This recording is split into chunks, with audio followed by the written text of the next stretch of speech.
Good morning, and welcome to Planet Leadville for Tuesday, June 9th, 2026. It's the week of the long days, as early sunrises and late sunsets make it the best time to be in the highest city in America. Today's forecast from the National Weather Service calls for increasing clouds, with a high near 67. It will be breezy, with south winds at 5 to 10 miles per hour, becoming west-southwest 15 to 25 miles per hour in the afternoon.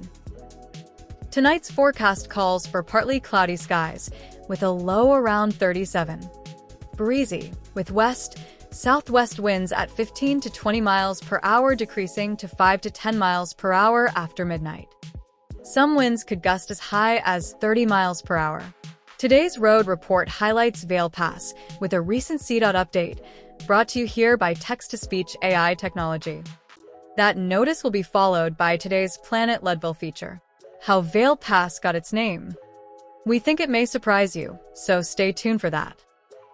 On Wednesday, June 10th, from 9 to 11 a.m., the Colorado Department of Transportation will be hosting a media preview showcasing rock scaling operations, highlighting progress on one of the project's new wildlife underpasses, and covering current milling operations on westbound I-70, where traffic was successfully shifted to the new eastbound lanes constructed in summer 2025.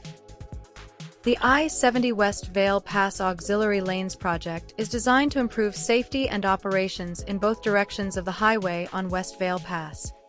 The project limits extend from the East Vail exit to the Vail Pass rest area and include a wide range of improvements to address the unique nature of Vail Pass.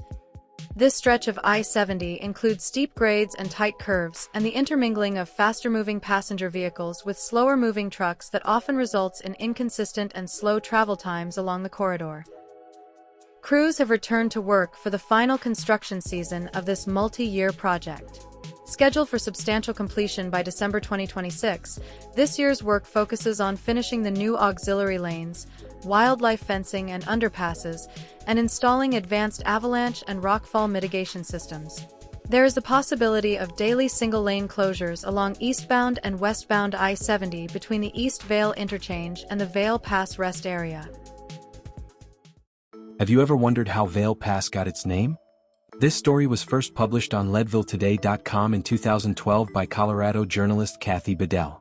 It is republished here with permission using AI text-to-speech technology along with some special images in the following video. For more videos like it, head over to the Planet Leadville YouTube channel. How Vail Pass got its name.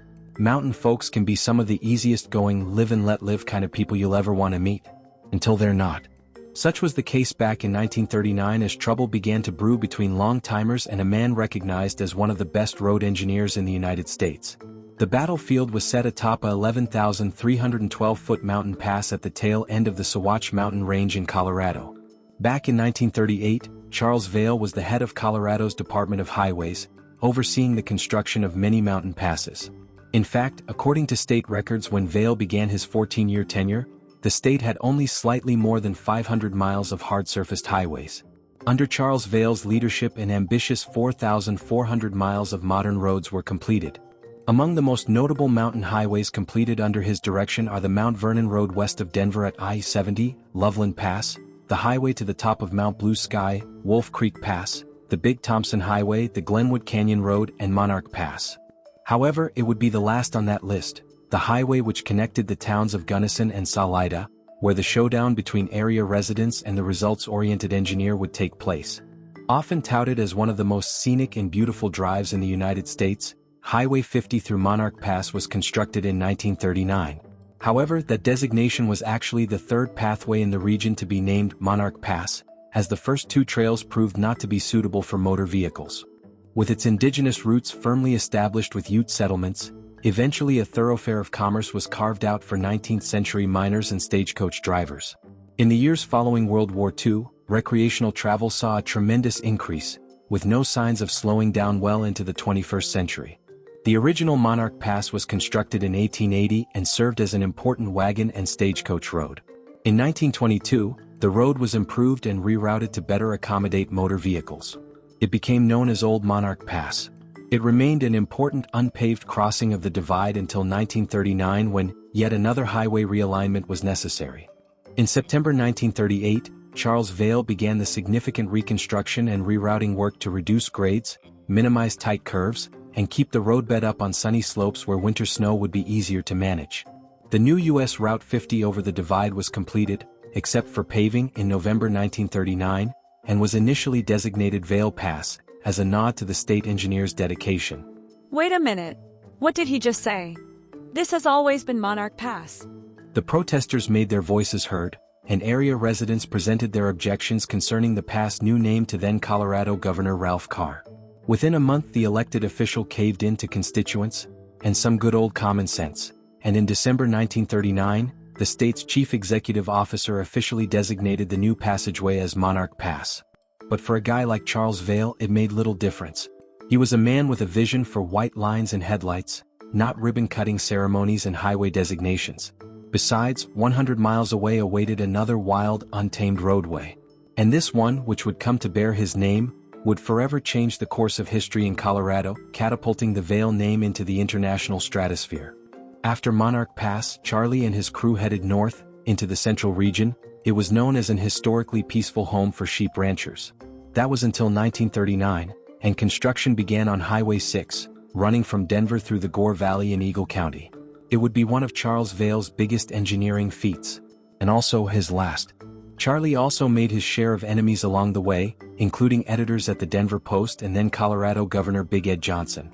According to an article in Grand Junction's The Daily Sentinel in December 2020, things came to a head in 1939, when a Denver broker named John McRoberts filed both a lawsuit and a complaint with the Civil Service Commission, seeking to have Vail removed from his job. Among other things, McRoberts argued that Vail was too old at age 61 to have been appointed to the top highway post and that he failed to follow state bid rules when buying equipment such as trucks. But the attacks were all for naught. The Civil Service Commission dismissed all charges against Vail, with the newspaper reporting, "Nothing crooked, nothing out of line and nothing detrimental to the taxpayers of Colorado." Not only were the charges dismissed, but another effort on Vail's behalf was soon underway, led by the Eagle County Commissioners. In December 1939, the commissioners asked the State Highway Board to give the name Vail Pass to the place where U.S. Highway 6 crossed the mountains east of Gore Creek. That was approved in 1941 and is today Vail Pass on Interstate 70 in Colorado. Charles Dean Vail died in Denver in January 1945, while he was still chief engineer for the State Highway Department. But the ripple effect in his honor continued far beyond that mountain pass when the nearby ski resort and ski town were given the same name after Vail died. It created a last-name legacy that will last for decades to come. Thanks for that report. Now, for a broader look at what's happening around the state, here's the extended weather forecast from Weather Underground. Leadville continues to enjoy a generally warm and dry stretch of weather this week, with daytime highs near 70 degrees and cool overnight temperatures mostly in the 30s.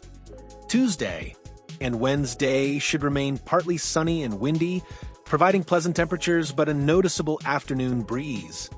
Wednesday night is forecast to be the coldest of the week, with temperatures dipping to around the freezing mark in some locations. Sunshine becomes more dominant on Thursday, bringing another comfortable day for outdoor recreation and community events. Friday looks especially favorable, featuring abundant sunshine, light mountain breezes, and highs in the low 70s. By Saturday, temperatures may climb a bit higher, although a few isolated afternoon showers could develop, marking the first notable chance of precipitation during the forecast period. That wraps up today's report. Thanks for checking in. To Planet Leadville,